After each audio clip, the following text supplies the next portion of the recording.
It's Hello. us. We're good. We're here. We got audio. Hey, Hello, audience. we call you Oh, audience because we use you for our audio check. Mhm. I need you to fix that inspiration on Copernicus. The last one he spent has not been Ah, right. removed yet, Did that I I not save that? mentioned before. No, you saved the one, but you didn't do the other one. Gotcha. Hey, people say that people are talking so they can hear us. My Hooray! audio is Hooray! low. I'm gonna crank myself up. That is not a Hooray! euphemism. I Cranking see. up is fine. It's cranking off that is Yeah, too Yeah, spicy don't for use that's that the one. Twitch. problem. You get in trouble for that. Yeah, Yep. Bet it, they don't want I that on camera. Nope. bet it seems to want to hang out with me. I mean, most people do. So Yeah. All right, are we good? We're good. How's the hype train close already? I don't Which know. Allied. Cool. amazing. We got hype. Sweet. Hype Oh for my days. goodness. Man, a hypey train is coming our way. So I will begin our audience. Oh, mighty audience. Hello to the internet friends and webcomic fans. As always, it is I, your friendly neighborhood dungeon biologist. I have come to welcome you to another episode of The Trash Heroes. This is the Dungeons and Dragons stream wherein we recount the epic adventures of a wildly improbable collection of horrible creatures known as the Trash Heroes. Hooray! Yeah. Yay! As always, our players are this wonderful collection of internet artists and cartoonists. You can check out some of their cool as beans work that's up there in the upper right hand corner. Check out their social medias, subscribe to their Patreons and other such things, and support your local artists. And without any further ado, I shall introduce the characters. First up, keeper of the vermin, protector of the trash heap, it is Fetid Quaggle. That's me. Hi. Next, we have the larger-than-life pit-fighting superstar, Ugna Sugartusk. Oh yeah, bone crusher time. And in absentia this week, the trickster cleric, rogue baker, and all-around party animal that is Tromlin Dariols, who is busily teaching young people how to art, as I understand it. Huge mistake. Don't do it. Yeah, it's a problem. There's no And money in then, that career. What are you doing? and then there's our wild magic streaming sensation, Morgan V. Sater, hey, yo, what's up in the chat? who is temporarily off camera, but that will be solved later. And finally, our sweet old grandpa, who's also accidentally an ancient warlock, Copernicus Sunshine. Never ask a man his patron.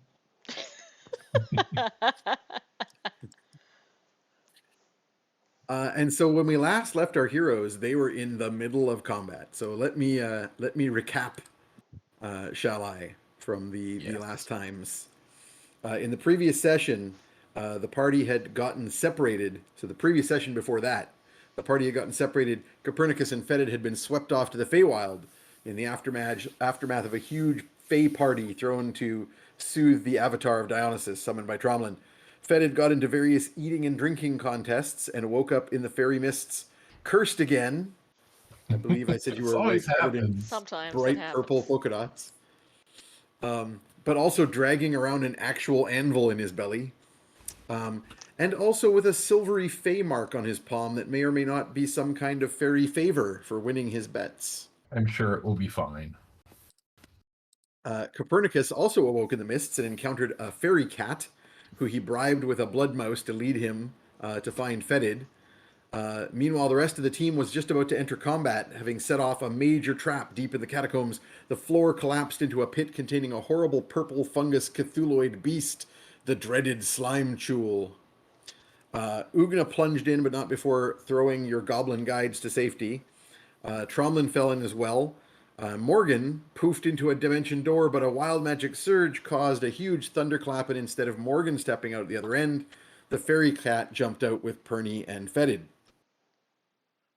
A combat ensued with a bunch of people flying around. The last of your Quaggle allies, Bert Picknuckle, fled off down the tunnel.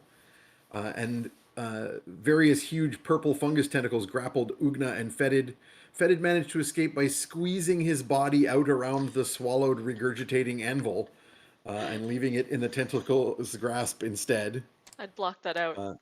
Yep. Yeah, it was pretty good. It was very slimy. And Ugna managed to break free as Copernicus and Tromlin simultaneously summoned the greater demon Edoreza and a planar ally, Luck Dragon of Timora. And with their aid, although the demon Edoreza was torn apart and vanished, the party destroyed the massive beast, Ugna getting a massive critical strike to the face, and it sank down into the mud. Good. Afterwards, the fairy cat took you into the midst of the Feywild, where you got a long rest and caught up on each other's exploits. No one knew what had happened to Morgan. But you all woke up later just back in the catacombs without the cat. You quickly found your way back to the pit trap and got past the traps and found a huge container containing a beholder who had lost a contact lens and was searching the floor. But also a gang of fungus zombie fey creatures, which quickly homed in on Copernicus. We left the game mid-combat, Copernicus in flight, leading the zombie pixies towards the corridor outside. Ugna was frozen in supernatural fear near the braziers, the big flaming braziers.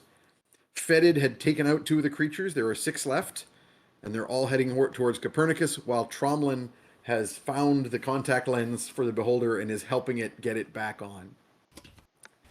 And we are already in initiative order, but I would like to ask for an initiative roll from Morgan, just in case, because I'm going to be working you into this initiative But order. she's in the Feywild. Who knows what might happen? Let me just pull out my beautifulest little shiny for a moment here. A shiny, shiny dice. Ooh, 18 on the dice. Wow. Oh, very nice. That's a 21, That's fast. I believe. Double checking. That's a 22. Excellent. I think I had like 7. Yeah, that sounds about right. Yeah. You have a 5. Oh, a in 5. Oh, even better. worse. Good. I'm scared anyway. It doesn't matter. Yeah. So frightened. Mm-hmm. Someone threatened Okay. me with a bath. So we had finished a round and we were about to start a new one. That's where we left off. Just double checking I've got the right. Oh, actually, that is the wrong set of initiative. This is the right set of initiative. I'm just going to rewrite these so I've got them. I know it's the right one because it starts with a Z for zombies. Okay. I had to check on my bird because she was complaining. She got very ucky tasting medicine, and she was just like, "No, I hate it," and coughing and She's trying still to making spit it all little, out. little nasty noises. No, she's good now. She's all settled down and like head on her back, trying to have a nap. And she's like, "Why are you looking at me? I hate you. You gave me awful medicine. It's the worst." How dare you? How dare you help me with my ailments?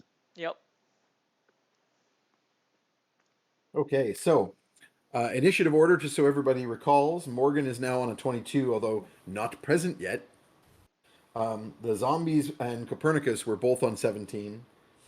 Tromlin and the Beholder were both on 14. Ugna's on 9 and Fetid's on 7. All right. That's right. I was rolling incredibly poorly last time. Although not all across the board, because you did manage Yeah. to take out 2 of them already. Yeah. So Morgan's not here yet. I'm just going to track that number. So we start with Copernicus and the zombies. So Copernicus, you already had 3 of them had closed with you, or were closer to you, and were using psychic attacks on you. So you're at the doorway of this. You had not been able to fly across the pit trap because the Beholder had been looking at you, and your flight wasn't working. But that has stopped because Tromlin has got the Beholder looking the other direction now. So you have your full flighted abilities. So I think how far away from the door to where the rest of the party is am I, having fled out into the hallway, luring the zombies away? You're not very far because you're Right. just outside the door because of the pit trap. But you can Right, now okay. move much farther because you have your flight regained. Yeah, so just gonna double check because my plan is to lure them as far away as I can, get as many of them as far out as I can, and then thunderstep back and we shut the door behind us. Yeah. So the range for thunderstep is 90 feet, and I can double it with my last sorcery point to 180, which I think That I'm is probably correct. gonna do. So I think what I'd like to do is fly in this turn. How far away from the door can I get to maximize how much distance? So you can do the equivalent of a dash action and double your speed. That would leave So me without an action to cast the spell, though, correct? yeah, but this round, but they wouldn't all be within range of being damaged by the spell yet because they are strung out behind you, Okay. heading in your direction. Okay. So Well then, yeah, I'll yeah. dash, and then I guess next turn I'll Zorch back. So yeah, you can move 60 feet with your dash, which puts you a total of about like 70, 80-ish away from the door. And then the party Okay, is so even my further. fly speed is the same as my regular move speed. It's not like a Yeah, we magic fast one. decided this last time because the fly spell has a specific number, but then it would yeah, the boots of flight basically just give you a movement speed of, or is it fly speed equal to your walking speed? Okay. Alrighty then. Yeah. So then I'll just I'll dash down the hallway a little further, and then next turn I'll cast. Cool. Sounds That's it good. for me. So dash down away from these critters. Mhm. Now they are also going, and they are going to attempt more psychic attacks against you. So the three of them that had been able to do that are following after you to try and stay in range. So they are all definitely well down the corridor now, chasing after you. And I need 3 intelligence saves from you. So they can move as fast as me, and fit an action into the No, same you're turn. getting further away than Oh, okay. them. But they have like range. But on they this are side. coming out into the Okay. into that open space. So intelligence saving throws. Yeah. Alrighty. All right. First one's a 21. Ooh. No problem. Second one's a 6, and I think I'm gonna inspire that. Last This is your inspiration. last inspiration. Yeah.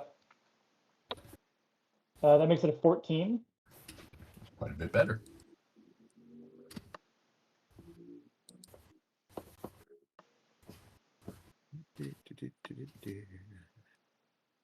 Part of me was thinking that I should have cashed in my chips and readied an action to teleport in at the end of this round, but playing it close. It's all good. Okay. So what are last your? one? Yeah. So your second one? What was the final roll? A 7, and I'm out of inspiration. That's a total of 7. No. Yeah. And what about Wait, the? hold on 1 second. Let me just. What was the last one? The last one was a 7. So it was 21, 6 inspiration up to 14, and then a 7. Oh, okay. Which makes it so only one that failed was the 7. Yeah. And okay, I was gonna retcon a distracting intrusion against one of them, but even so, it wouldn't help me make saves against them. It doesn't No. quite do that. So okay. All right. Oh, that feels like it's a failure by 5 or more. That feels like it's the bad thing happened. I'm double checking. Mm. I am double checking the actual. Oh no. It's a good numbers thing that that I you- moved as far away from the rest of the party as possible before becoming entirely helpless and in need of rescue. Well, I mean, you can only get your Oh brains my so many God. times in a day, right? Right. It is in fact a DC 13, which means Oh, you dear. just failed it by 5 or 5. more. Oh, Oh no. Well, Okay, another tingler is about to happen. So the first thing Boy. is, you're going to take some psychic damage. So the first 2 do nothing, Yeah. and the last one does 15 psychic damage to you. oof. And I hope you were do you still have the track from last time? Because you had taken some damage already. Yeah, I do. Give me a minute. I have that written down somewhere. Just making sure. Otherwise, I could just re-roll it. But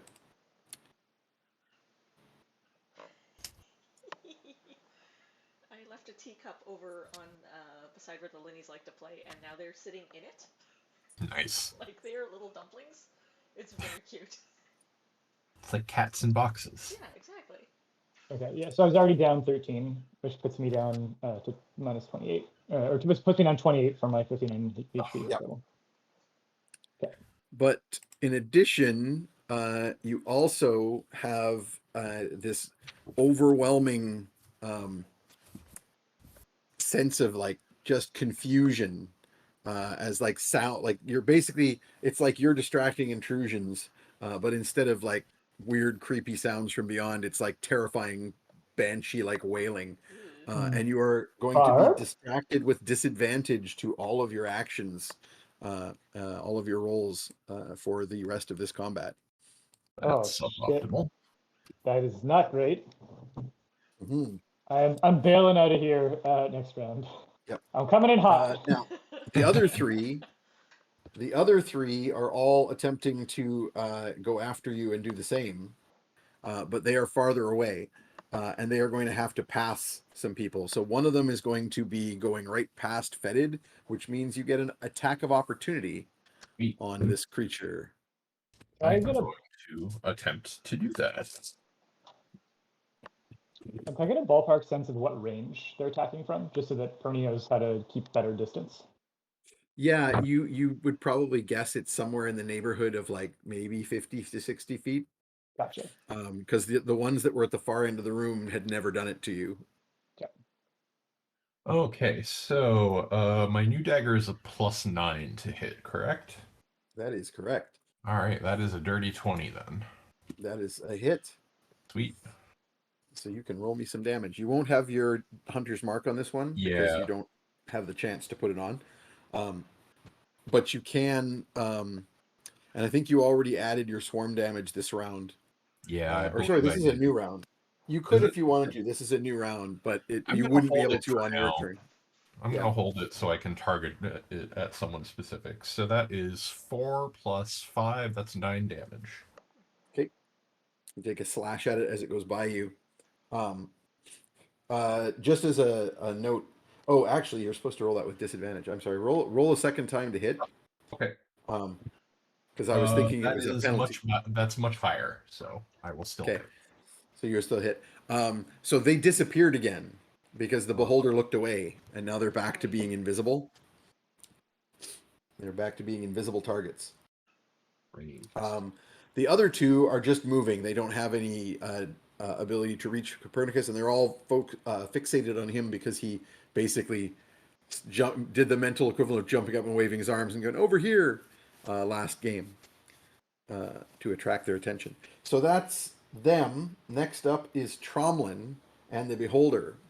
So Tromlin has got a hold of this gigantic dinner plate sized contact lens and has been like verbally guiding the Beholder to dock into it with his big central eye. And so the Beholder is going, you need to put a bottom edge under my eyelid first, and then you got to move it in. Oh, out. So no, I blinked. Sorry. Start again. Try again. And he's going through this procedure. And then Tromlin kind of tries to put it in place. And the Beholder goes, oh, ow, ow, wait. And as he does so, 3 of the eye stalks randomly go off. Oh no. Oh, great. Oh no. Good. Delightful. Let's You love to make a see it. couple of rolls. That feeling of trying to like sort of suppress your blink instinct when things are coming toward your eye, but except you yourself are like 90% eyeball. Yeah, it's difficult. What a struggle. It was tough enough to put my own contacts on. I can't imagine getting someone else to do it for me. That would be the worst. A nightmare. Oh, glad I don't have to do that anymore. Very, very much so. Yeah, for those who don't know, Alina has cyber eyes. Got cyber eyes. Very Hang good. on a second. I'm trying to find where the hell am I? It was my 1-year cyber eye anniversary last month. So Nice. still Just real good. there it is. Sorry, just trying to find my Beholder stats. Too many tabs. Okay. D10s. Okay, one of them fires off a death ray at one of these invisible creatures, and which I randomized, successfully hits and does 55 damage and completely vaporizes one of the fey creatures. Note to self: do not piss off beholder. And then a second one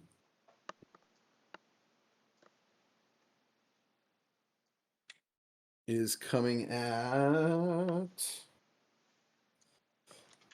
Ugna. I need a Constitution save. Oh boy. As a I still have beam this. zaps you. It's a 16 DC. I'm good. I rolled an 18 and I have a +6. You I'm roll okay. way more than you need to. Yeah. Okay, so a beam lances out from one of the eyes and strikes you. You are not affected by this paralyzing ray. Oh, good. Am I still frightened? Your frightened was for last round. This round you are free of that effect. Cool. And the third ray, So I still shriek when the beam hits me, but I don't shriek quite as loud because I'm not utterly terrified. the third ray strikes Tromlin immediately in front of him, and Tromlin Oh, buddy. begins to turn Oh, to buddy. stone. No. Oh, bud. So yeah, Tromlin is like suddenly completely immobilized, and you can see Oh, my the friend. gray moving up his body as he's like, and his upper body is like going, "Oh shit, fuck," as he turns to stone. No. So wait, Ugna was afraid. Trumlin was petrified. Oh, I don't know how I'm gonna ever live without you by my I side. don't know. Well, I mean, you are a fair ways from the rest of the party. Okay. But I spent so many nights long resting so I could do greater restoration. Excellent. You spent so many nights We need to workshop trying this. to right these wrongs. Yep. But then we were strong. Oh yeah, I knew how to A get along. wreath of Franklin over here. All right. So that's Tromlin and the Beholder. Ugna, you're up next. Trumlin and the Beholder is one of my favorite bands. Yeah, they're good. Yeah, I like yeah. them. Tromlin and the Beholders. Yeah. Yeah. Yeah. Well, I was terrified. I think, getting my shit together now. The And fairy in fact- things disappeared, right? Yeah, but make me a perception check. Sure. I only have a 0 to that. 12. Fine. Yeah, you haven't noticed what's going on with Tromlin. No. So, Okay. yes, the fairy Yes. things, you know where the fairy things were and how they were moving, and then they disappeared. They are now invisible. But that doesn't mean you can't do anything about them. You just have to do things with No, disadvantage. I'm still convinced that I have a swarm of these awful little undead bitey things around me. So I'm just going to swing my hammer randomly and be like, ah! Okay. Like I have a swarm of flies. Except they're undead and awful and leaking horrible fluids. So Okay, there are actually none near you. No, I don't So, think or so. sorry, or do you mean going? Yeah, are you? Basically, if you're attacking near you, you're not going to hit anything. I will move towards where I last saw them. Okay, and take some wild swings. Yep. So go ahead and make a roll with disadvantage. Huh. I rolled 2 16s. Wow. So my low roll is a 16. That'll connect. +8, actually. 16 So plus roll 8. your damage. Yeah. That is my two-hander. I'm not putting a point on this because I'm swinging randomly. Sure. But I still do 13 damage. It's a solid hit. Make your second attack. Since you've connected, you kind of know where to go. Same thing with disadvantage, though. Right. 12 and a 15, so 12 plus 8, dirty 20. That'll hit. All right. And that one's only 9 damage. Rolled But a that's 2. enough total to take it out. Nice. I smack something well, through the air and then narrow in on You know, him and it's just shy. So say you spent one of your points, because you're going to get them back with a short rest anyway. Sure. And Then I you can don't say think I actually taking. spent Otherwise, anything. Otherwise, it's got 2 hit points left. Yeah, call it a pushing attack. I'm so scared I just like send it flying and it hits the wall. and dies. Okay, sounds good. Fetid, you're up next. So these things are invisible, correct? Or are they just They have invisible vanished. to some of us? Okay. They have vanished. Wondering- So they were visible to Tromlin because he was using the Yeah. Gem of True Seeing. Mm-hmm. But I do believe he tossed that gem to Copernicus. Oh yeah, that's how I'm seeing how close they're getting to me as Yeah. they ruin my brain. I'm glad that he Yeah. did, because otherwise it would be stone too. I'm Oh, wondering if it would be worth it to try and use my fairy favor mark to maybe de-invisible these guys for us. Maybe? I think we've got a decent plan, though, if we can pull it off. Okay. You've already taken out. You've already now between you. You've taken out almost half of them. Okay. Can I like blind cast fairy fire at one where I think one might be to try and highlight it? I believe so because I'm just going to double check whether it says a target you can see. That's the main Mm-hmm. question. Oh no, it's the opposite. So you choose an area and everything in that area is affected, whether you can see it or hell not. yeah. All right. Well, That's the whole of it. Nice. I'm gonna do that then. So it is a 20-foot cube, anywhere within range, which is within 60 feet of you. All right. Cool. So you can basically put it like around the doorway where they were heading. Yeah, I think that's what I will do. Make me an attack roll with Mhm. your like just roll the dice, and I'm going to give you your wisdom bonus on this. Well, that is a 4 plus. Oh, actually, let's put your spell attack bonus on it. Sorry, so that would be +7. So that's only an 11. Yeah. This is just for me to figure out like how accurately you catch them. Sure. So you're only going to catch, I think, a D4 of them in this. Better than nothing. I can always try it again next turn. I think I haven't used many of my spells. Yeah. So since you haven't used any since your long rest. Yeah. So you catch 2 of them. So the All right, last cool. one from the room that is still shrieking that way is at the close end, is outlined in like a purple and blue halo of fairy fire. And then at the other end of the cube, there's a second one closer to Copernicus. So those 2 can now be seen. Nice. Excellent. And top of the round, Copernicus. It is your Okay, so turn. nothing from Morgan yet. Nothing from Morgan yet. Okay. Then I am going to. If I was going to basically do one more move, and then ready an action for like when I think they're now in range of, so not a dash like a regular move, and then ready an action to basically teleport in when they get close. Would I be able to avoid attacks, or would I take multiple, or would it just be the first person who attacks me triggers the action, and I go? How would that No, so Thunderstep is done on your action. No, but if I was going to ready an action to cast it when they either reach X range or when the first one of the round attacks me, would I be able to lure them a little further out? Yeah, no, that's fine. Okay. I mean, the other option too, like the problem with that is. Oh, right. Then I think I'm going to run towards them. Attacks. Yeah, you're going to have to move towards them. Yeah, I think I'm going to run towards them to get them in range, and then I'm going to blow through them and do some damage on the way. Because you're using the gem, you have the ability to see where they are, and you can position yourself. So you can turn around and fly back 30 feet, to which is about where they are. I think that they're spread out enough. It's only a 10-foot radius, right, that you can affect with this. So you're only going to be able, I think, to get a maximum of the 3 that were right on your heels. Okay. I mean, hopefully we do. Like the goal here is really just to shut these guys out, not even to kill them. But I mean, you can only see one more beyond those. So it is in Copernicus's nature to do as much wreckage as he can on the way out. So a bird.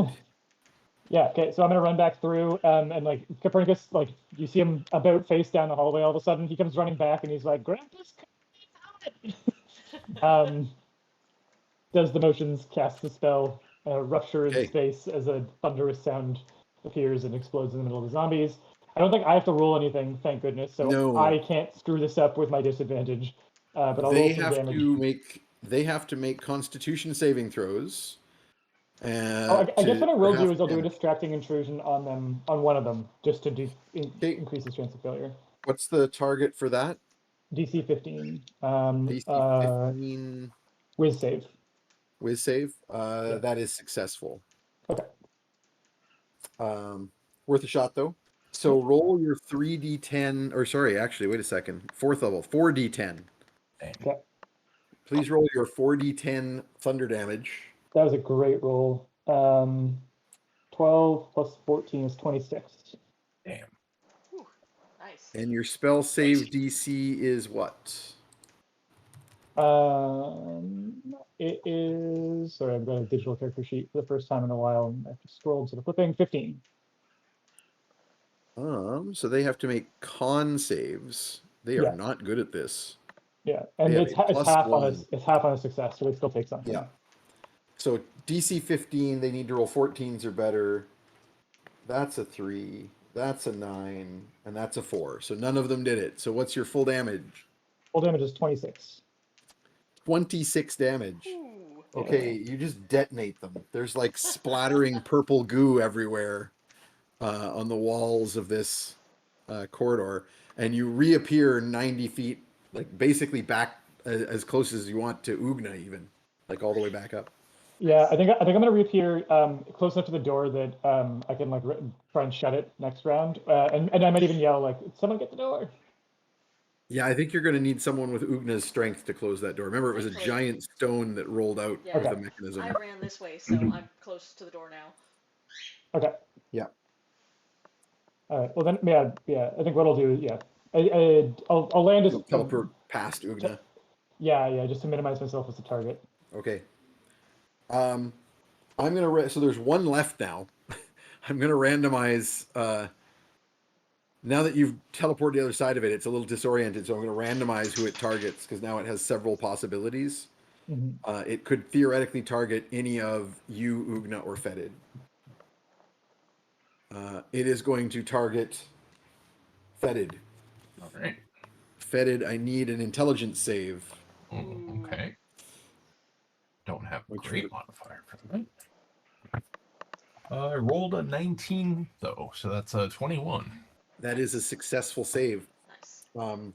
So you take no damage from the psychic attack from this thing wailing at your mind. I'm far too stupid for that to work. In which case, it's done. It doesn't have anything else to do. It is, however, turning back into the room, and it is not going to be caught when the door closes. Not that Ugna knows that, because Ugna can't see them. Moving on to Tromlin, he is desperately trying to make a saving throw, but failing. And so he continues and completes the turning to stone, and you all hear at this point as he goes, "Oh no!" as the rising gray stone, and he's like positioned, holding this contact lens with his head back and his mouth open. Tromlin! No. I glance over my shoulder. And he drops the contact lens at the last second because he doesn't want it to turn to stone. He doesn't want it to turn to stone, so I mean, fair. it just lands thunk on the ground. Then it would be a hard contact lens, not a soft contact lens. That's right. Actually, no, yeah, it goes like boing boing. It's soft. And the beholder goes, "Oh heck! Oh, I'm so sorry. Are you okay? Hello? He's doing his best.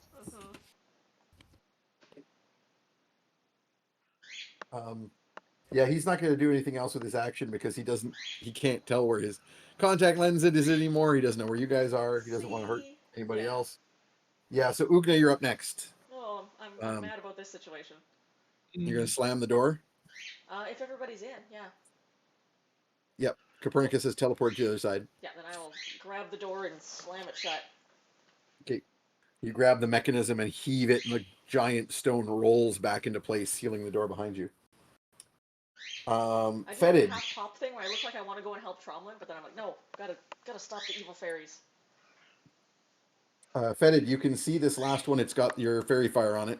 It is All now right. moved back into your space that you cast that in. Okay, I would like to mark it and take a couple shots at it. Come here now. Go for it. Number 1 is a 19. That will hit So that's quite a lot. This is my short bow, so it's 2d6 plus 5. This is your throwing knife, right? Oh, Because is you it? still All have right. only one hand. Okay, so 2d4 plus 5. No, the extra d6 is still a d6. So it's Oh, okay. 1d4 All right. Yeah, plus 1d4, 1d6. 1d6 plus. And then you can also put the swarm damage on this if you want to. Yeah, I'm as you going continue to. around. So that's 6 and 5 is 11, and then the swarm is another Another d6. d6. Yep. That is 13 damage from the first attack. Okay. And then the knife reappears in your hand, and you can throw it again. And I hit it again. That is a 27. This is a very hit. Yeah. And that's another 6 and 5 is 11 more damage. Okay, I'm just gonna call that done. It's like a hit point left, so Mm. I'm just gonna adjust one of your rolls up by one. Yeah, you throw a knife at it. It stabs it. It falls to the ground and is still kind of crawling towards you. Most of them are still kind of crawling around a little bit because they've got that zombie thing. When they die, they keep operating at one hit point. But between Ugna bashing around with her hammer and you throwing your knife, you can finish off the ones that are in here. And the bits of the ones that exploded outside, you don't really care about because the door's closed. So that'll leave combat time. So I didn't actually need Morgan's, but now I'm going to move to what has been going on with Morgan during all of this. So Morgan, yesterday, because it's been a day, you attempted, as this trap went off, to dimension door yourself to safety, as you will recall. Mm-hmm.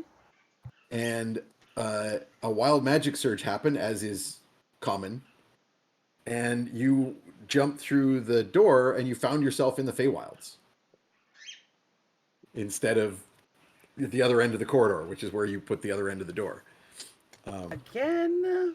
Oh my god.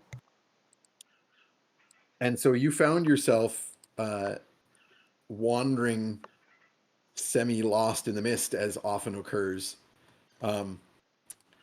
with no way back, because of course the dimension door portal disappears as soon as you go through it. So you're on the other side of the portal, it's gone now, and you're just in the Feywilds.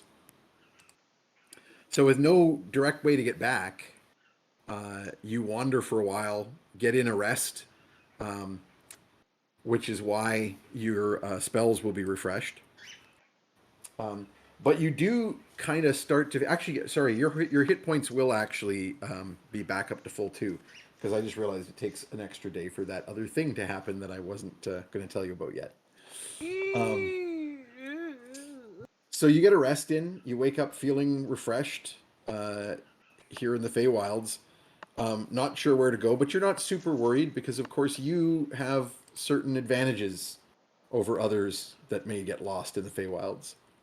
And in fact, some of the small impish creatures and pixie-like beings and others that come across you as you're spending this night in the mists, rather than playing tricks on you or causing you harm, as might have happened to the others, had they not been guarded by the fairy cat, you, of course, have them show up and bow and offer you things to eat and generally act deferential. As it should be everywhere, really. You are Morgan the Satyr.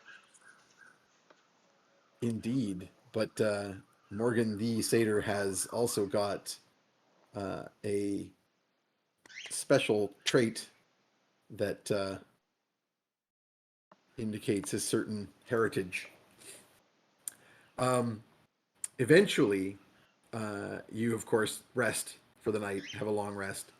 Um, but when you awaken and begin trying to find a way out of the Feywilds, you will wander into a glade that is all like there's like a musical sting when you enter this glade. There's light filtering through the dappling of the leaves, just creating it's like a scene from Legend. I don't know how many people are up on their 1980s Tom Cruise movies, but The best movie of his, I think. indeed. And Tangerine Dream is playing. It's that whole thing. All those weird electronic panpipe noises. Uh, and in the center of this glade, there is a glow in the air. And as you approach it, that glow begins to coalesce into something like a spirit, but you recognize it to be an archfey. Mm. Is it David Bowie? It is not. They're all kind of Bowie-esque. Oh, that's true. It's put it this way: David Bowie is an archfey, but not all archfey are David Bowie. True, yes. Yeah, that tracks. Yeah, yeah.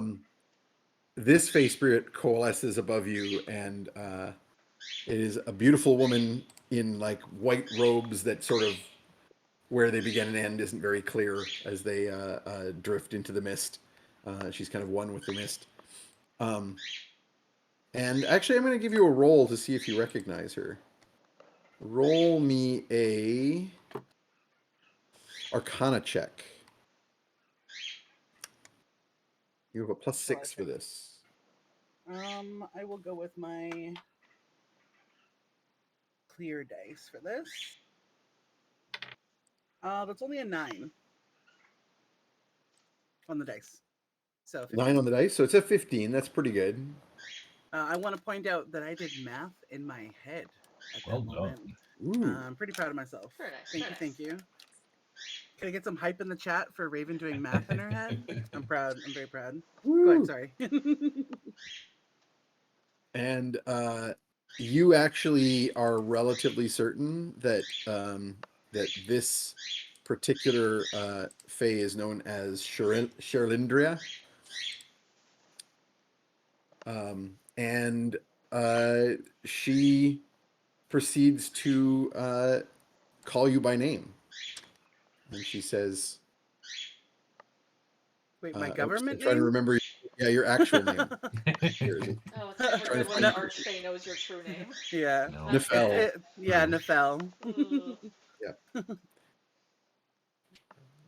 In fact, she'll go so far as to say, I'm trying to find your. Here we go.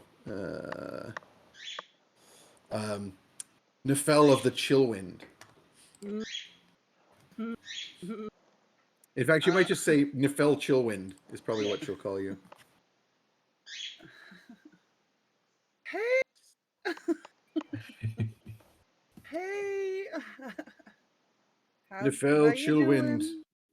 daughter of the Frost Maid.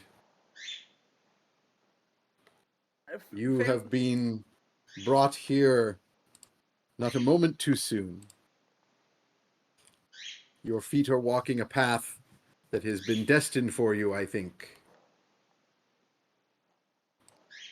Great, wonderful. That's So cool. nice to see you. How you been? Looking good, girly. Where are those who walk the path with you? Have you lost them? Unfortunately, I lost them, and all the people or the thing, whatever it was that was trying to attack me. You know how it is. Just an exit plan was needed, and then the exit turned out to be a bit farther than I planned. You must find them again. A guide will be summoned.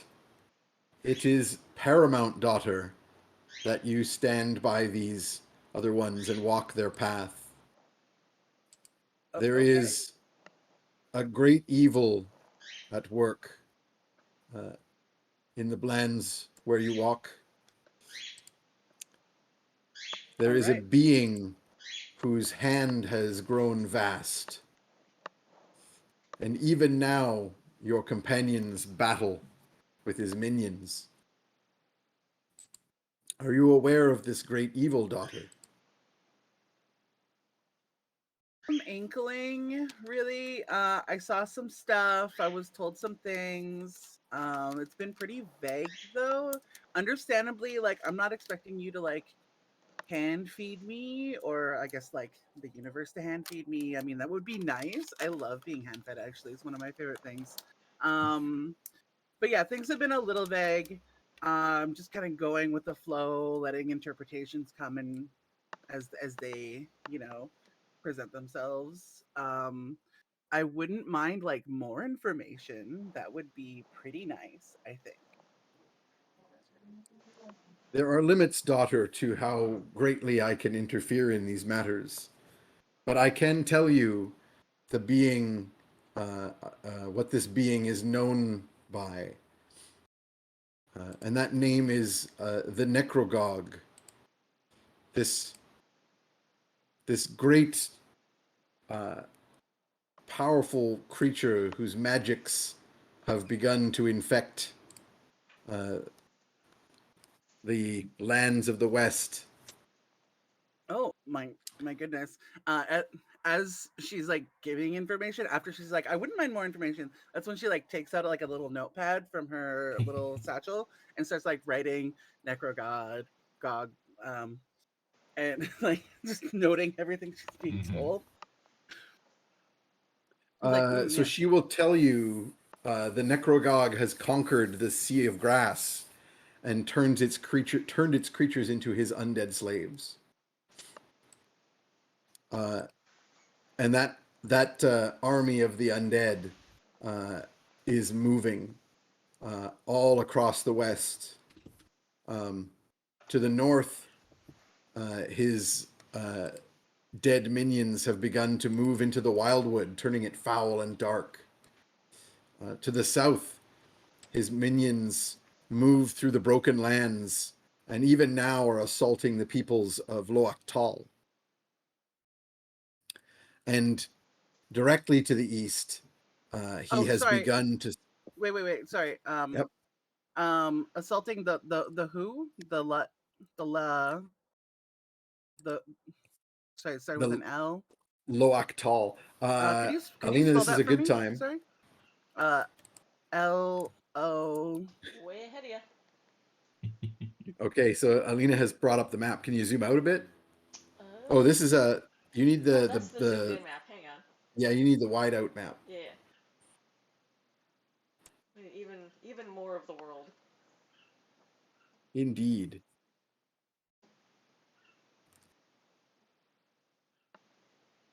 So there's. So the name There you've we been given go. here is the Necrogog. So Yeah. as in demagogue, but necro. Okay. You can kind of see on the map there, although Morgan probably isn't super knowledgeable at all of these territories. You can see on the map where the Sea of Grass is, just at the left edge.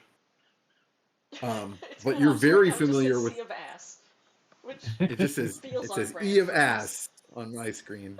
The E of Ass. I'm gonna zoom that in a little bit.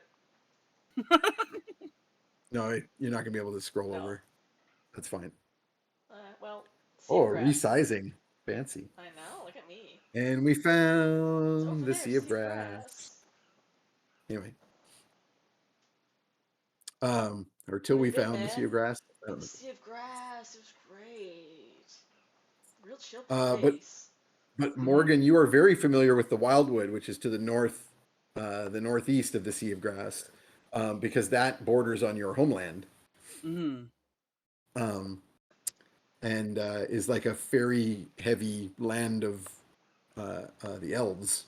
So that's a little concerning to you. Loach Tal is the peninsula to the south. But again, you're not too familiar with it, so you're like trying to get her to spell it, but she's ignoring you and continuing with her monologue. Do not interrupt my exposition. I sure noticed that Nelmar's is in the middle of that mess. Oh That's boy. Yeah. oh boy, this And whole then- area just bad. Due east of the Sea of Grass is the Blackthorn Hills, where she says his power spreads like an evil plague, which rings a bell because you've been dealing with Yeah. some evil Been there. plague. It was not Well, and great. in fact, as I that recall. plague Before we seems got to be super infecting cursed. Yeah. where you are now. Yeah, that's good. We got mega cursed. So his influence spreads like an evil plague or a terrible plague. And with that, she reaches a hand out to you, which is like, glowing and blinding with light, and you can't really see anything of it. But if you reach out to have this touch, you suddenly feel in your hand a weight. And when you pull your hand away, you're holding a little crystal vial with golden liquid in it, and a wax seal. And she says, "This potion can combat the effects of this plague. A single drop is all that is needed. But those creatures who are too far gone cannot be cured. The only solution is to destroy the one who has created the plague."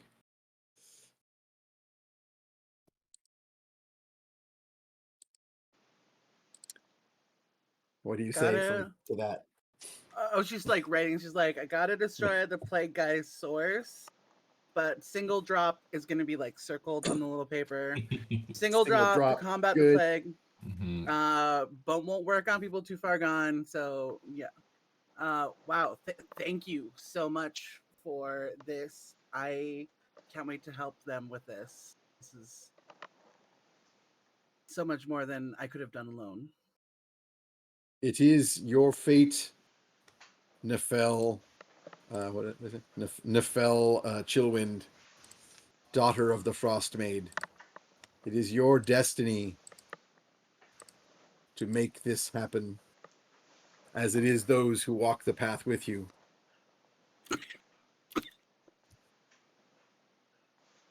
And with that, she begins to kind of grow, like getting big, like the whole sky is kind of like filled with her face.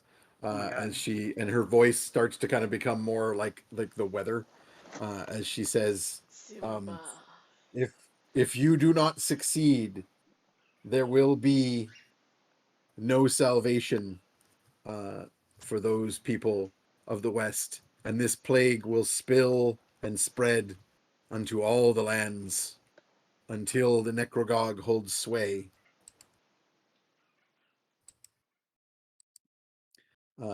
And with that, there's like a peal of thunder, and her face kind of just fades into like it's just a cloudy sky. And you're just standing in this glade, and a thunderstorm has rolled in over the sun, and it's just kind of rumbly, and it starts to rain. The fellow just let out a large sigh, looking at the skylines, and go, I fucking love my life, man. This is awesome and also awful. I should find them. I should find those guys. So with that, you start to wander off through the mists again, trying to figure out a way back. And after what seems like hours, you'll turn a corner around a big, ancient-looking willow tree, and in a little space between the trees, there's a rotting stump, and sitting on it is a cat. Alina, do you want to bring the cat back? Yeah. Time for the cat to come back. I didn't know the cat came back. It is the very next day. Yeah, that's true. That's true. Where did I put the cat? We need the The cat. eternal question. Cat. Where did I put the cat? Where is that damn cat? There's the cat. Is there an empty cardboard box anywhere? Yeah, that's always the first place to look. Yes, but it's cursed. Yeah. Ah. It's the A friend of cat. mine used to have a cat with him and his roommates that would get into the walls, like it would Oh yeah. get in through some of A cat that the walks heat through vents, walls. and it would just crawl around through the ducting, and they just couldn't stop it, and they just hear it rustling in the walls and be like, oh, let's get some food and put it in front of the grate again. The John McClane of cats. Okay, so you see this cat sitting and like licking at its paws and grooming itself. The only difference is that this cat has piercing green eyes instead of piercing blue eyes. And I'm going to keep your Arcana roll. You recognize this as a fairy cat. Mm. Oh. What's up? You been here long, cat? He pointedly stares at you for a while and then ignores you and goes back to cleaning himself. Classic cat. Oh, my known is trying to escape the patio. Hold on. Your own fairy cat. Yes. Causing troubles. Oh, there's a puppers. I'm amused. Oh. Oh, good boy. I'm amused that just at the moment I introduced the fairy cat, everybody has like sudden All the pet pets. distractions. Yeah. Mhm. My birds are in the Okay. plant, just hanging out. Yeah, I can hear them. Did you hear them crunching? Yeah, I just heard Aw. them peeping at each other. Yeah, they're good. So yeah, you know enough about fairy cats to know that you just gotta be patient and wait for it to decide that it's going to do whatever it's going to do. And sure enough, after giving a short wait, it will jump down off the stump and start to wander off in a specific direction, pause, look back at you, and then continue to wander off without a further look. I'll follow it. Let's see where So this as you goes. follow it into the mists, over the last hour or so, you've been starting to feel a little crappy. And you start to develop a little bit of fever. And you can kind of feel that you're getting a little feverish. You actually have developed a level of exhaustion. And this is because it has been the 2 days now since you were bitten by the plague rats, the undead no. plague rats, Oh, hell. and failed your disease save. Which at the time I told you I would let you know when it mattered, and that's now. Oh no. So the effects of this, you're currently diseased. Oh, The effects of no. this are that you have a level of exhaustion, which means you have disadvantage on ability checks. And you cannot regain hit points with long rest until you get rid of this condition. Every time you take a long rest, you will get another saving throw to either get more exhaustion, or if you make the saving throw, to get rid of exhaustion. If you ever get rid of all of the exhaustion, you are cured. Okay. But I don't know You that also, right now. yeah, all your character doesn't know anything about the mechanics. All you know is Yeah. you feel shitty. You have some fever building, a little bit of cramps in your stomach. I'm on my Just period. I haven't had a don't feel frappuccino good. since I got to the Feywild. That's probably what this is, to be honest. Some sort of enchanted hot water bottle. Oh, yeah, that'd be great. But you will get deep into the mists with this fairy cat until everything is fully obscured. And then, as he leads you through a gap between some trees, you find that the trees have made an archway. And when you step through it, you find yourself in a huge chamber with some of your friends. My role was that this would be 3 rounds into the combat, but then the combat only lasted 2 rounds. That's why your initiative never came up. Oh yeah. You would, in fact, on initiative time, you would go next because that's the 3rd round. Top of the round is you. So just after Fetid stabs the last of these critters to death, Morgan will unceremoniously step out of the shadows following the fairy cat in the far corner of this room. I believe I said that this room is octagonal, and this is one of the corners off in the general direction beyond the beholder.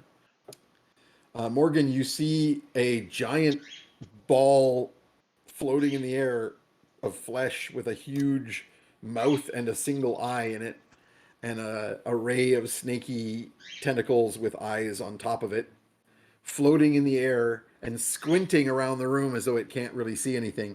Standing in front of it is a statue of Tromlin with its mouth open, like going, oh no, and holding something in front of it, although it's not actually holding anything.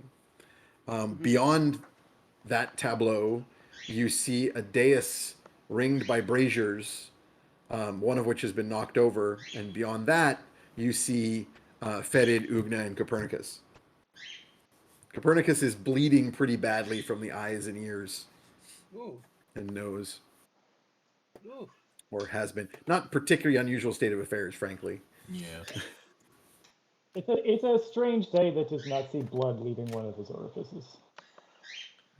And you can any other way. and you see the bodies of a bunch of like winged fairy creatures that look covered in the purple fungus lying around on the ground, and the bodies are variously twitching or trying to crawl even though they look dead. And Ugna is starting to go around and smash them with the hammer. Looks like And we're somebody out of tried combat to- time.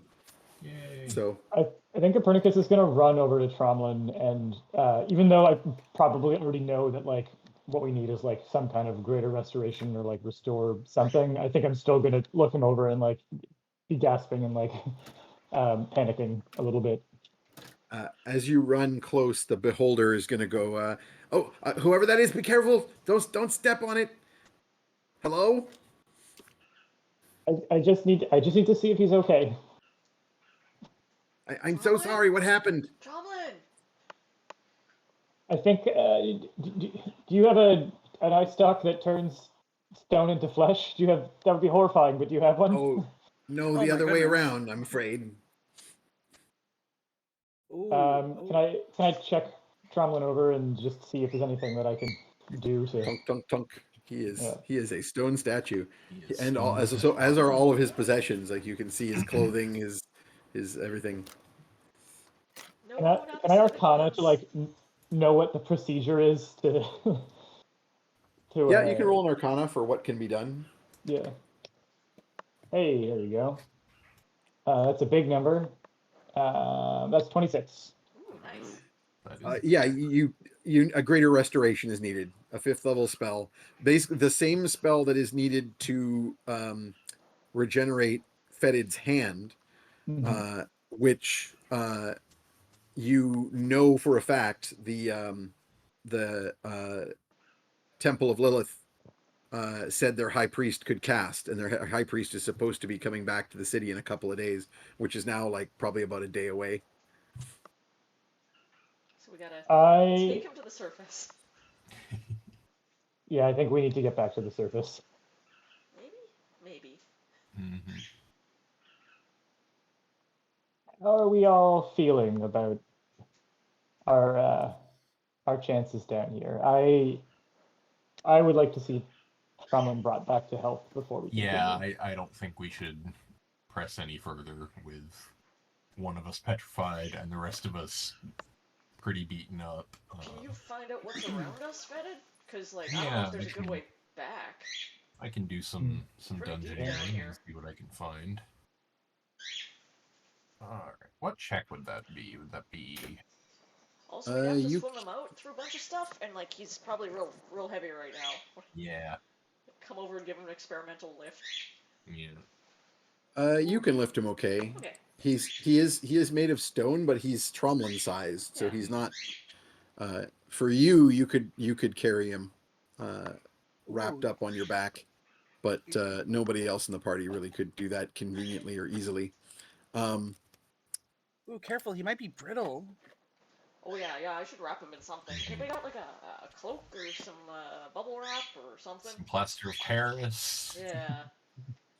How big is Tromlin? Could I give him my like big? Because I do have some kind of cloak that I travel with. Your puffer vest. Yeah. My little suspenders. Can I put my suspenders on Charlotte? You could. Or can I make blood-based bubble wrap? Yeah, you could do that. I'm just Bloodle double wrap. checking. Bubble wrap? No, that's fine. But yeah, you can definitely, you know, wrap him extremely carefully with the stuff that you currently have access to. There's actually kind of like a pile of like fabrics, like a pile of like rugs for lounging on in the center of this dais, and you could just Oh. take some of those. All right, let's do this mafia style. Plan. Good. Wrap Excellent. them in a carpet. Yep.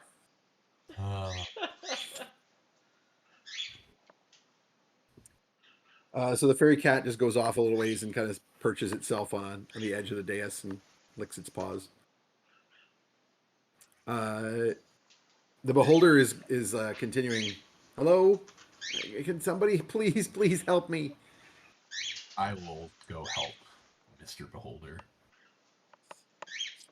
I was Okay, gonna get such an eye infection. Yep. you're a good check. You're a perfect choice for this. Go ahead and give me a As I see, dex check. sorry, as I see somebody pick up what appears to be a Oh, contact no. lens, I'm gonna press the digitation. That's a 1. Can I re-roll that? I believe you do have some inspirations. Yeah, I don't want to critically fail. You have one inspiration. This poor is probably a beholder. good time for me to let the audience know that one of the ways in which you can attempt to get people more inspirations is by cheering. So if anybody feels like cheering, the tracker's at 30% of the way to another inspiration for everyone. Yeah. As I see somebody pick up a contact lens, I'm just gonna step over and go, let me just and press the digitation in, because Yep. fucking you. Yep. Prestidigitation, it's clean. Yeah. What's your reroll look like? Not much better, but some better. That's a 6 And then this is Dex dex. So Dex that's based. an So 11. yeah. I mean, it makes Oh. sense. I've only got one hand at the moment. I just realized that I think your saving throws are incorrect on your sheet. Oh yeah. Just double checking if you do in fact have Dex as a save proficiency, which you do, it should be an 8, Oh, not a 8. 5. Okay, yeah, I have it as +5. Yeah, that's an error. All right. Well, Typo. that would make it a 14 then. That's quite a bit better. Excellent. In that case, you succeed, and you manage to like maneuver it. It takes some time, but you manage to get it onto the giant eyeball, and the beholder does some blinking, and then is like, "Oh, thank God! Oh, that feels so much better. Oh, hello." And he looks at Hi. the group of you. Hello, big green lady and little old man. Satyr woman and little lizard thing and The cat. little lizard thing is actually a keeper of an insect swarm. He too is sort of a bee holder. Yeah. Good. Oh. I'm rolling a saving throw, Do not psychic for the damage to him. beholder, for me. I'm okay. I made it. Yes. So he is going to say, I'm so sorry about your friend. That only happens usually if I sneeze. No, it's, these things happen. Would you happen to know a good way to make him not be stoned anymore? You need some magic. There's Okay. usually a magic that undoes this. Mm-hmm. I mean, I'm I'm on the other side of the deal. I make that happen. Yeah, I of don't know how to course. make it not happen. Mhm. I'm like nodding as if this totally makes sense to me. Yeah. You know, I've never seen a beholder before. I don't know, but whatever. Oh yeah, you're like, cool. There's a Yeah, giant totally. ball of flesh just floating Uh-huh. in the air. That's good. With some Honestly, kind I'm of just happy that he's not attacking us. Yeah. So, He's got like a Copernicus scaly hide. He looks like a ball of dragon flesh, mhm. but with a giant eye in Too it many and a eyes. bunch of other eyes Yep. hanging Yeah. about it. Very weird. Copernicus is sort of torn between his like sort of grief for like Tromlund's in like pretty serious state of danger that he wants to protect, and also like what if we could reverse the polarity and make a beam that turns stone into flesh? Wouldn't that be Oh horrifying? no, Oh no, little goblets of flesh. Yeah. Ugh, I don't like this no. idea. That's first edition stuff, man. That's how it used to work. It was literally a stone to flesh spell. Oh no. But that's how you undid Medusa attacks and stuff. Hmm. That's how you get Um, flashlights. Yep. You just need to That be was yeah. my first episode of this game. You just have to be a good stone carver. Yeah. A skilled yeah. stone carver. Make a very good living with that spell. Okay, so what's up? Oh, well. Anybody have any questions for Morgan who just appeared out of nowhere? Yeah. Hi. Where have you been? How are you? Really fucking tired. But it's hard to complain seeing as what I walked into. You guys okay? I mean, not Tromlin, but yeah, I think the rest of us are doing pretty okay. We've been worse. How are you doing, Eye Guy? Oh, are you talking to me? Yeah, you okay? I mean, I've been lost for days in this terrible maze. Mhm. And there's nothing in here but like awful little gross things that keep trying to bite me. Did they bite you? No, I zap them. Oh, good. Yeah. Cool. Yeah. It's bad if they bite you. Don't let them bite you. Keep zapping them. I mean it's a natural defense mechanism. Do you Fair. know what when we came in, this room was full of creatures. Could you see them? Did you know that they were here? They Oh, seemed the to. ones? Yeah. Yeah, I mean I didn't see any in here. When I came in here, there was a big ugly one with like a club, and he was carrying a bunch of. He was wearing some kind of big heavy. Well, there, and he points one stalk at the center of the brazier where the rug pile was. And he says, "But I zapped him, and but not before he hit me, and my contact lens fell out." Do you know what manner of creature he might have been? I mean, he was he was like you, but bigger, but he was covered in that same purple, gross stuff. Oh, so he wasn't like a little guy with like a tentacle face. No, I would remember that. Did you see a guy like that? I think that's who we're looking for. I haven't yet, but Oh. What are you doing But, down here anyway?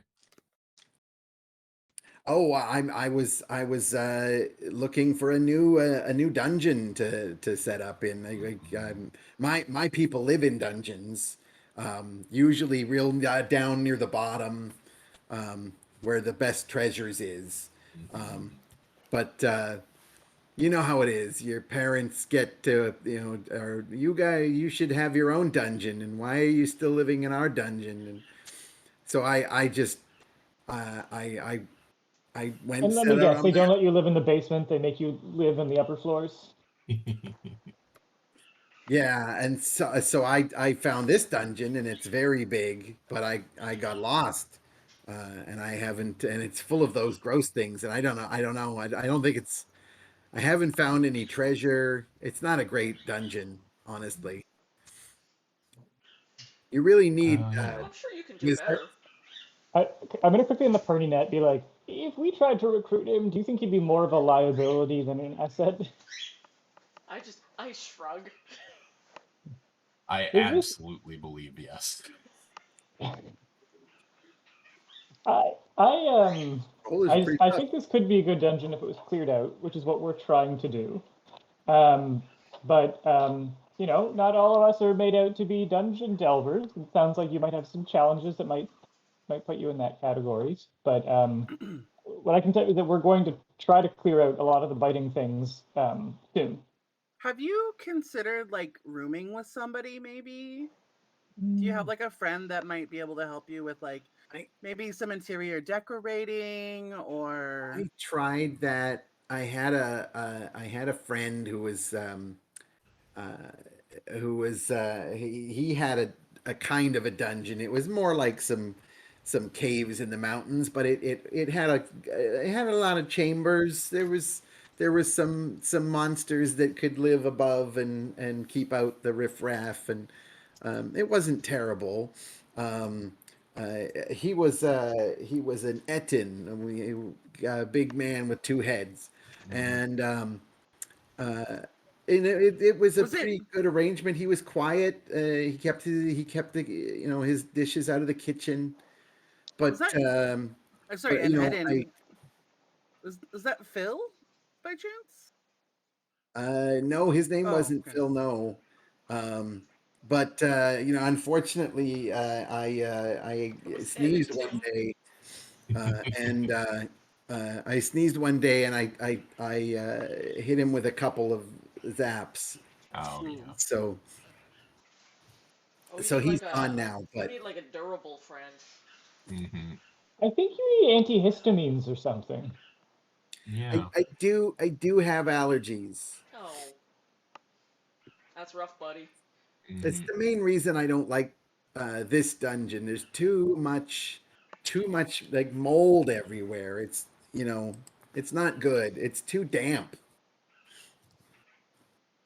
A lot of oozes around here. We run into a few. So yeah, it's a little slimy. Mm. Definitely a fixer-upper.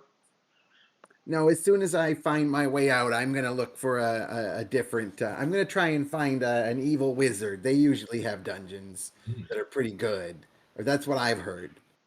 But it's hard to find good real estate. It's expensive. Oh Yeah, yeah. the market is crazy right now.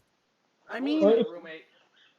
evil wizards tend to bring a lot of drama. True. Just to warn you, like it's so much better to find someone who's like on the neutral end. Yeah, we know kind If of a you're neutral like wizard. if you're like farther on either of the spectrum, you're often just kind of bringing in or like going out and finding a lot of drama, and that can be just so much work, you know? You said you know a wizard? Yeah, Does we he know. have a dungeon? Maybe. Like, Dandolf the Dun Yeah. probably could have a room for a beholder, especially Yeah. if you'd be He's you got seem a like an tower, intellectual. so he might Yeah. have like Yeah. a big basement or something. I don't know. I would really appreciate it if you could put in a word for me. But the The last thing person is, we wrote a reference letter for got a placement with him. So Yeah, yeah, yeah. so far batting average is 100 or 1,000. That's how batting averages work. that would be really really awesome. I mean, the thing is, it's either it's either a wizard's tower or you have to find an ancient ruin, and there's only so many ancient ruins to go around, and like you get these other monsters that that'll like camp on a place. They'll get the ancient ruins and they'll just they rent them out and they keep them off the market. It's not very, Fair it's D not and a D. good Yeah, I time to Yeah, be understand. yeah. I to hear you, comrade. I hear you. and you can't just be an evil monster in this economy. It's true. Well, I I'll, think I'll, we're gonna try and find a way out. So if you want to follow us on up, we can at least get you out of here, and yeah, we can put in a word with you with our wizarding buddy and see if he has room for a beholder and whatever he has for a dungeon. Well, that would be wonderful. My name's Gary, by the way. Hi, Gary. Nice to I'm meet you, Gary. Fenton. nice to meet you, Gary. I'm Ugna. Morgan. This here, and I'm pointing at the roll of this is Tromlin. Just slapping him on his stone butt. Yeah. He's my roommate. Nice. We share a place, real estate. Excellent. I don't know when we're going to start traveling, but I will start drafting up a little reference letter that we can all sign for Gandalf, just being like, this beholder turned our closest friend into stone and is deadly when he sneezes. Maybe you'd like him. Yeah. Good luck. Some allergies, but nice guy. Yeah. Yeah. As far as His name is beholders go, Gary. he hasn't actively tried to kill any of us, which is Yeah. saying something. Yeah. Okay. So, Hey, are you okay, Morgan? You look a little pale. I think I might just be on the rag. Oh, gotcha. Yeah, you need anything? I got extras. They might be a bit big for you though. I'm good for now, thanks. Cool. Let me know. okay.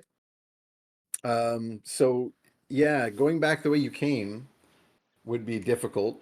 Yeah. Can I that, do like a dungeoneering check or something like that to see if I can find a better way out? Yeah.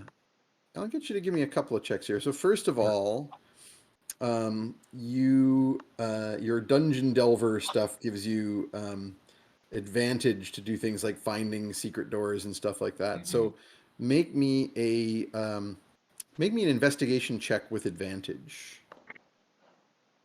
Well, that's a nat 20, so I find whatever there is to be found. Okay, well, so several things then. I'm going to roll this all into one. I was going to have you make a separate perception roll, but I'm just going to nat 20. Here's what happens. So you find, first of all, investigating the way you came through, you find, that mechanism is not intended to be closed in this way. It was intended to be triggered with the little special trapping mechanism. So Ugna, having grabbed it and sort of wrenched it back closed, has basically broken it. So this stone is not moving without a whole lot of effort. Very good at making things. But there are two other ways out. Sorry, I think I said it was octagonal, but it's a hexagonal room. And so every other surface has a doorway. So opposite the way you came in, there are two other exits, both of which have similar doors that are closed, but because you have this ability and rolled a nat 20, you quickly figure out the triggering mechanisms to open these doors. One of them is the way that the beholder says he came in. The other one is not. But you also notice when you're investigating the other exit that you pick up a bit of a scent. This whole place has overriding scents of this purple fungus. But when you were attacked by the slime chewel, the Cthulhuid thing, you got another scent that you kind of combined with that purple fungus scent. You feel like this direction is the way to follow that trail, that the scent goes stronger in that direction. Okay. Yeah. Well, I guess it's time for us to make our way out of here. It seems like I can probably get us back down here and further to where we need to go since I have that scent. Okay, give me a minute. Yeah. I'm gonna take Trey off, get him on his little lead, and be like, can somebody take Trey with them? I'm gonna have to deal with Tromlin. I can take Trey. Okay. Repurpose your baby Bjorn, your owlbear Bjorn into a backpack of Tromlin. Yeah. And I basically just tie time for the a short straps rest. onto Tromlin. Okay. Do we have time for a short rest before we go? I'd love to get spells back, and I'm down a fair HP, and our healer is currently a rock. That's true. Yeah, I would say that like this investigation period for Fetid is sufficient to count as a short rest. Nice. So does anyone want to Uh, spend any hit dice? Yeah, definitely. I think the only person who's actually injured is you. Yeah, I'm still Okay. good. All right. So then, up to my level of dice. Okay. So then I'm gonna roll. Yeah, a bunch you have of 8 hit dice. Each one is a D8 that you can plus roll my to con regain modifier. some hit points. Yeah. Okay. Yeah, I will do. I'm gonna roll these one at a time, and I'll just. I'm probably just gonna see if I can get up to as Yeah. close to full as I can. I think you can Okay. only do at most half of them. Oh, I thought you can do as many as. I'm pretty allow. sure that in one short rest you can only spend up to 4 of them, although I might be thinking of a different edition. Character can spend 1 or more hit dice at the end of a short rest, up to the character's maximum number of hit dice. Okay, For so the you can character spend them slot. all then if you want. Yeah, I don't think I'll need them all, but I will take a bunch here. Okay, I'm not going to make everyone listen as I do math. I will just roll as many as I need to roll in the course. Okay, so you guys are gonna Fetid. You're able to trigger the door mechanism, and rumble. The big stone moves off to the side, and this opens into another semi-natural cavern, like the one that led in here. So it's obviously like unnatural fissure in the rock that has been widened and worked into a more standard shape of a dungeon corridor. And it's similar to the previous one. It leads out into a bit of a twisting and turning, branching maze. Now, on the way here, the party, Fetid wasn't with you, but the party was being led by the other Quaggles.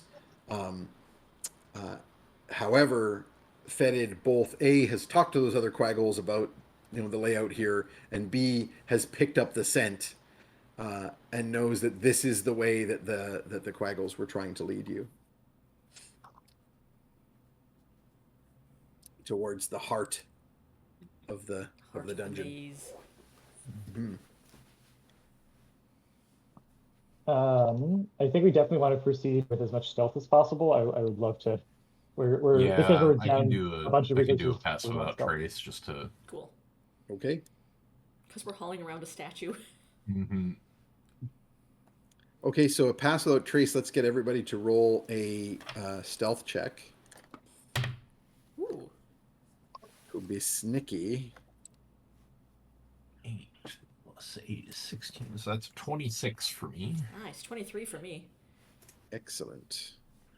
41. Holy crap. Oh my god. Jesus Christ. Oh. Oh my god. Oh, yeah, that's my natural roll. I'll add 10 on that, so like 30. Yeah, don't forget about the Yeah. plus 10 from from the pass without trace. Morgan? Mine is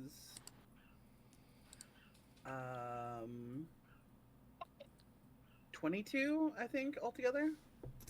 6 plus 7 plus 10? 23. 23. 23. Nice. But yeah. And Peter, I was going to have you roll animal handling for how well you can keep Trey quiet, but I'm going to give you advantage on the roll because you're a ridiculous stealth roll. Nice. Okay. So make me an Because of animal your- handling Your check. grandpa energy to calm him. So that's a 9 on the better one. Is that with the plus 2? That's with my plus 2, yeah. Ooh. That's with your plus 2. Yeah, 7 You and are 5 are the not. rolls. You are not having an easy time of controlling Trey. Trey is not happy about having to walk Aw. and keeps straining on the lead to get to Ugna, and if not Kevin, allowed, he's being a little we'll fussy. start Do you want to try? squeaking Do you want to try? It's okay, buddy. I'm gonna offer. My whiz is only okay, so I'm gonna see if anyone else wants to take him who has a better animal handling role than me. Maybe I could our try that. ranger. Yeah. He's not a bug, but like he'll do. Yeah, that's a nat 20, so we're now best friends. And I'm you're actually plus his 7. dad. Yeah. Okay. Aw. I am. Uncle Fetid. You come and go shh, shh, shh, and calm him down. Like Fetid in like no time at all. Fetid is riding. I look at Perny and I'm like, what did you do? I don't know. Just patting his feathers the wrong way. Oh Jesus Christ! Okay, so I rolled a stealth roll for because the whole idea here was to be able to get the idea across to the owlbear that stealth is being done here. We're doing a sneak. I rolled a nat 20 Oh my god, Trey. Good job, buddy. plus the Damn. 10 for pass without trace plus whatever stealth bonus owlbears have is clearly Stealth mode. a a success. He There is no activates his cloaking question. device and he's gone. I mean, babies do be camouflaged, so Yeah. It was pretty good because I think his stealth roll bonus is going to be basically 1. You know, It like doesn't look to be- that mama owlbear noise to make the cubs like hunker down and hide. Yep. So yeah, the you are you're basically riding on Trey's back and like, you know, whispering to him and keeping quiet as you all sneak along. The low roll then is the 23 for Morgan. I guess I should roll for the beholder too. I'm not sure how much noise beholders make when they fly. Floating soundlessly. Yeah. Yeah, he's fine. That's good. Good job, Gary. Gary the witnesser. Yeah, that's what they're called. Gary the eye guy. Eye gax. Gary. Yeah, I- that's perfect. That's perfect. Yeah, that's Yeah. less IP related. Mhm. Good. Well done. Well done, everybody. did. Yeah, so you roll amazingly. Fetid, you give me a perception roll. Okay. And That I'm is just my double third checking. nat 20 of the night.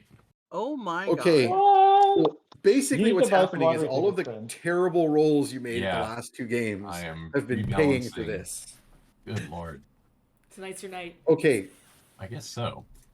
Fetid just walks you guys through this dungeon. So basically, between your insane roll to figure out to get the scent and track the scent, and your insane roll for the stealth, and your insane roll for the investigate or the perception here, you spot every trap. You get past every.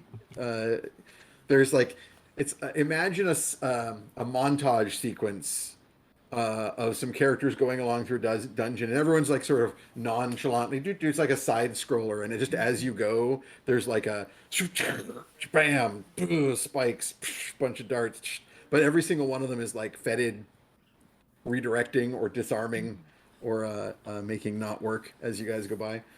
And it's just as you go further, they just get denser and denser, and it's like a buzzsaw, and then like a swinging blade, and then a shooting spikes, and then a pit, and The usual. You've done this before, buddy. Yep. you Damn. sneak past various other fungally infected gangs of zombie quaggles, some fey creatures, driders, other denizens of the Underdark.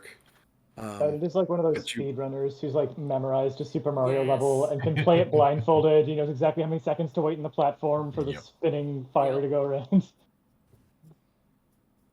Sounds about right. And just to make it easier, I'm going to get you to take 1 inspiration off of Morgan. I'm just going to throw a reroll on your stealth to like hand wave this this section because everybody else is rolling insane. Oh yeah. I'm not used to having to be quiet, so You got those little tappy hooves. Yeah. yeah. And you're meant to shine. Yeah. That's Don't hide your light under a bushel. So with due time, you make your way to the absolute depths of the catacombs beneath the city of Dormerdel. As before, these semi-natural caverns continue spiraling deeper and deeper under the earth until eventually you find yourselves, thanks to Fetid's dungeoneering, you know that you're basically returning to a site that is beneath the chamber that you were in where you found Gary. And you eventually come to a point where the natural cavern ends by encircling an enormous underground lake of green, nasty-looking fluid that is maybe a mixture of effluents and who knows what else. At the absolute depths of this place, you know that the shaft, the central effluent shaft, probably leads here or passes here. But coming out from the cavern, it opens into this slightly faintly glowing green lake of goo. And in the center of the lake, there is a spire of black rock sticking out with a small castle or a little keep carved into the living rock. All right. And that is where all of this scent is coming from. That's weird, right? That is weird. I don't really like that. Can Yeah, I I'm not investigate to into get it. any sense of like how this thing was crafted or built, or like what its deal is down here? It appears to be carved directly out of the natural rock, much like these deeper tunnels. So it's at the base, it's just part of the island, the little rock of island in Was the it center like here. magically crafted? Like the rock was dissolved away to leave a castle? Probably, or in other, like, I mean, Yeah. it doesn't seem like the kind of thing where someone brought a team of workmen down here.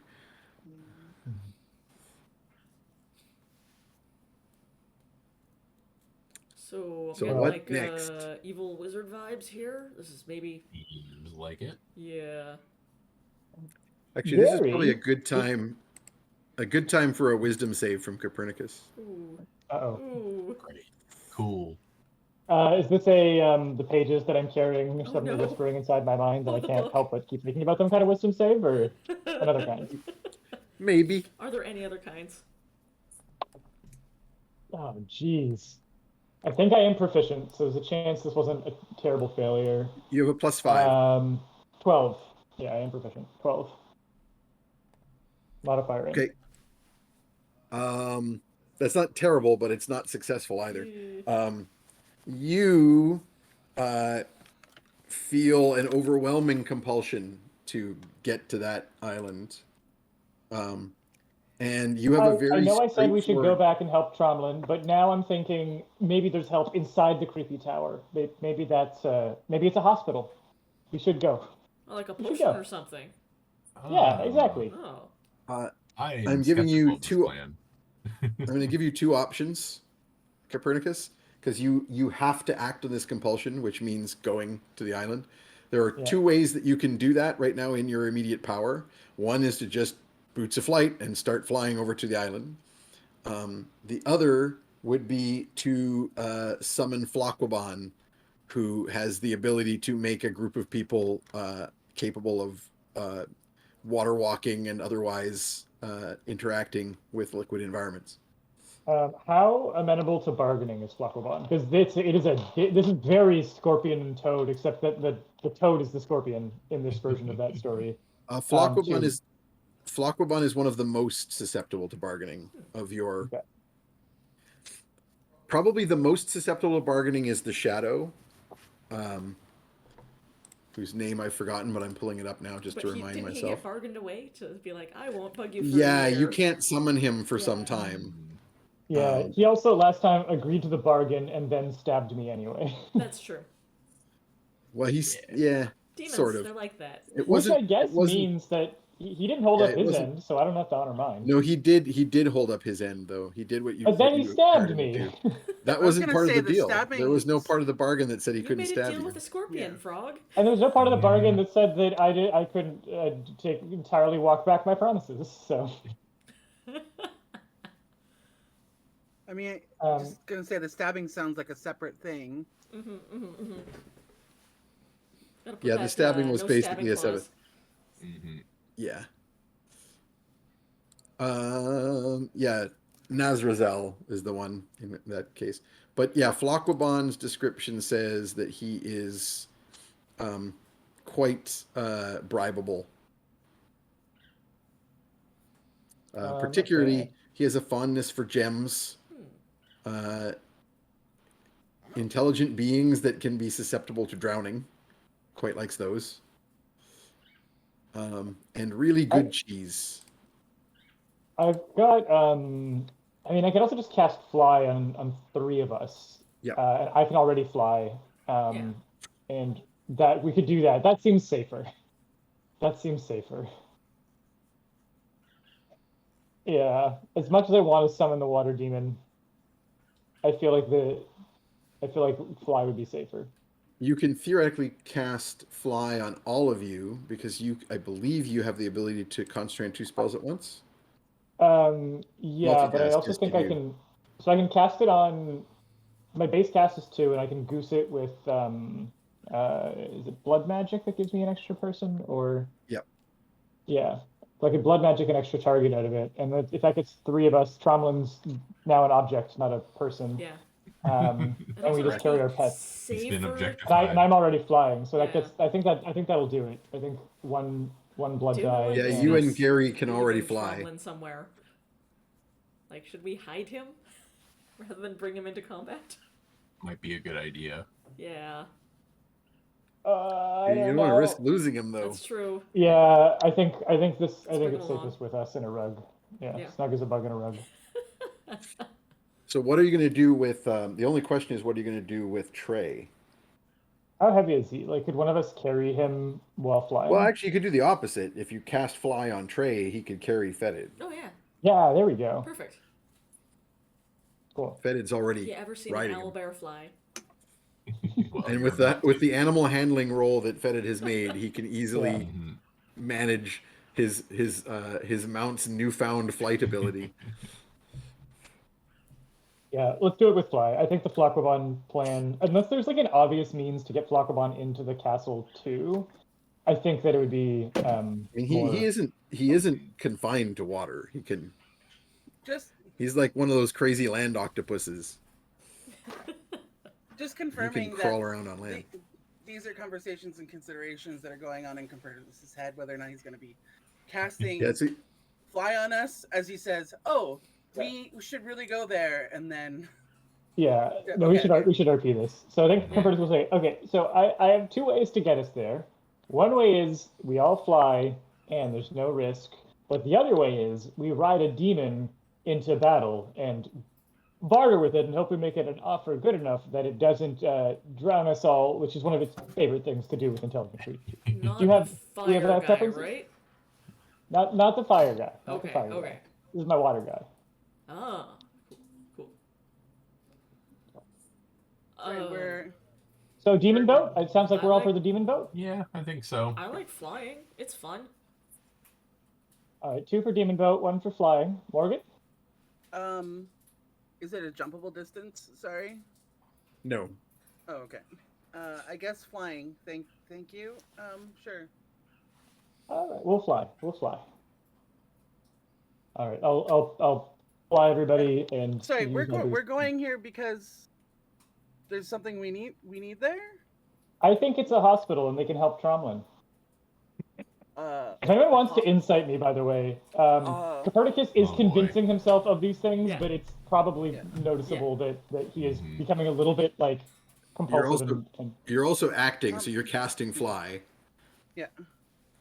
So go ahead and take your blood, roll your blood die for how much damage you take from the blood magic. Yeah, Copernicus is like nodding, like this is a great plan. Like as he carves his arm open, Good. let out rivulets of blood to Good. goose the spell. Sweetie, maybe we should like slow down a little bit and talk this out. Like, I thought we were leaving. I have so much blood. Don't even worry about it. Blood here, blood there. Well, it's just So like, You are all now flying. Copernicus, I think, as he is talking, is like already cast it and is starting to just like walk out onto his patented walking on sunshine move. Just walking out over the lake. Gary says, "I can already fly." And he starts floating in that direction, following Copernicus. That's gonna be pretty useful. You get sore feet. You go like wherever you want. I don't even have feet. Yeah. I'm Yeah, gonna like swim Morgan's- along in the air. Morgan's I had not feet back in my super freaking 5 days. super hyped about this fucking weirdo casting a spell, and then his mental stability / also how long the spell might be. So she's gonna like take a running leap to use her jump to go as far as she can on her own before she starts flying, and is gonna try and get to solid ground first. So it's like you do your crazy super leap, Yeah. and the flight spell like subconsciously boosts. Like you just jump across, but the only reason you were able to jump that far across is because of the flight spell. Yeah. Has everyone here seen the Mitchell and Webb sketch, the Angel Summoner and the BMX Bandit? No, that sounds great. It's phenomenal. They're a crime-fighting duo called the Angel Summoner, who can summon entire hordes of angels, and then BMX Bandit, who he just rides a BMX and he doesn't really have powers. And the sketch is just they have to keep doing these very dangerous missions, and it's very clear that the guy who can summon a horde of angels should do it. And eventually, the BMX Bandit's feeling bad about himself in like the hop, skip, jump third iteration of the joke. And he's like, let's do your plan. You try and jump 50 feet across those rooftops on your BMX to like disarm all the terrorists with your bike. So he goes, and it becomes very clear that the Angel Summoner is having invisible angels hold him up so that he can make the jump.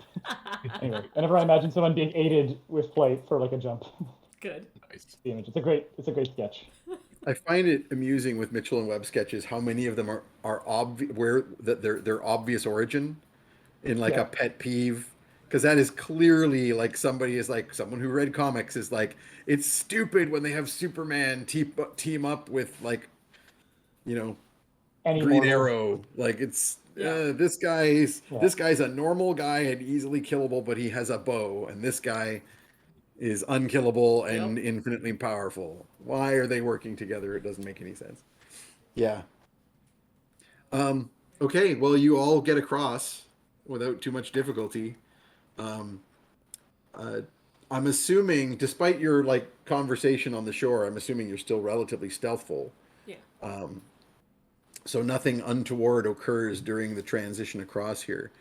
Am That I said, able to sense Yep. the whatever the compulsion is, like what its origin is, or like trace it back to whatever is influencing me? Not because I want to resist it, but more because I want to know like what I'm about to, and also what I'm pulling the party into.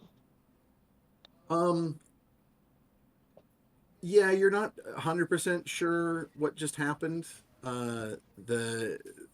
But you do, as you sort of try and like think about it, you will kind of hear more echoing whispers in the back of your mind, about the power of this book that is going to be yours. And then as you're basically starting to arrive on the far shore, basically it's going to be Morgan first because of the leap, as in combination with the flight, followed by basically all the rest of you around the same time from your fly speed from the spell, followed by Gary, whose fly speed is based on his creature type and is slower. So Gary's bringing up the rear, and just as he's almost all the way across the pool, he goes, Oh god. and he fires off another 3 random No. eye stalks, one of which harmlessly shoots off somewhere in the air, one of which fires vaguely in the direction of the island, but you can't tell what it does or if it does anything, and the third of which fires straight down into the lake. And then the water begins to roil No. and thrash and foam, and the tower in front of you, it's a very I say tower, but it's like effectively 2 stories. It's just a little keep with a main gate, a main door that has no door in it. It's just an open space into a black chamber of some sort, a dark chamber. And then the second floor has a little like window big enough to step out of with a little kind of cup-like balcony, and a black curtain sweeps aside, and out onto that little balcony steps a fearsome but tiny man. And maybe this is a time to share with the audience, Selena, if you have the art that Randy drew us. Oh, right. Give me a second. It is in the general Yeah. channel, I believe. I'm just scrolling up to look for it. I don't remember where It's I a while ago. saved that There it is. one. It is in there. Okay. Give me a minute. Why don't we give you a moment to look for that during the break? Sure. Because this is a good time for the break. But basically, the QuagIllithid is going to step out onto the balcony and say, Oh, I hate that guy. "You've stepped into my little trap." And that will be where we take a break. All right, we'll see you all in 10-15 minutes. I think this is gonna go well. Oh, yeah, it's Yeah, going to it'll be be great. fine. It's good. It'll be fine. Not a short king Okay. with anger issues. Back in a moment, everybody.